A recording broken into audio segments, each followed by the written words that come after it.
Hi, I'm Melissa from SoGoSurvey. Let's talk today about what it means to be normal. We all know that data can be useful, and very often we find ourselves intrigued by a specific single data point. But is it really all that useful? We'll take a look at two different angles in this series on the idea of normal. Is it a good thing? Is it a bad thing? And is it even a thing? In part one, we'll talk about trends, and in a later section, we'll talk about multiple data points.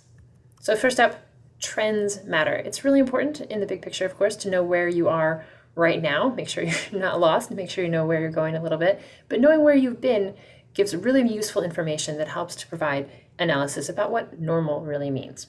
Here's an example. Last time I went to the doctor's for a physical, I had a temperature of 97.1 degrees Fahrenheit. Now, you probably are thinking, is it 98.6 degrees normal? Probably you're in trouble. Good to know.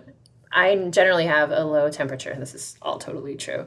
You could check my medical records and you would see that I generally very consistently over time have a relatively low temperature, slightly below average or normal. So instead of being rushed off to the hospital, of course I've got a good piece of information that tells me that I'm okay, I'm good to go. Survey example, this is probably one of the most common answers or common questions that we hear all the time. People always want to know, is this a good response rate? Why isn't it higher? Is this normal? It's the same kind of issue. For example, we just had a client who wrapped up a survey with a 35% response rate. Do you feel like that's a good one? Of course, it depends where you are, where you're sitting right now. Are you at 2% or 50%?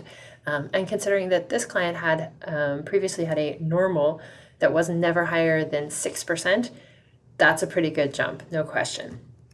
So the point is, you need to check on your trends before you base your judgment on a single data point. One piece of data is very interesting, but you need a lot more to be able to have an informed opinion about, is that good, is that bad, is that normal? What should we be doing as a result of this one piece of data?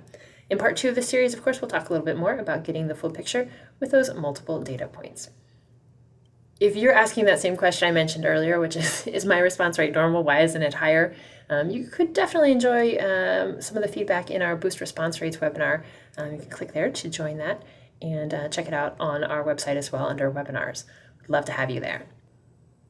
Thanks so much for joining us. We look forward to seeing you again soon.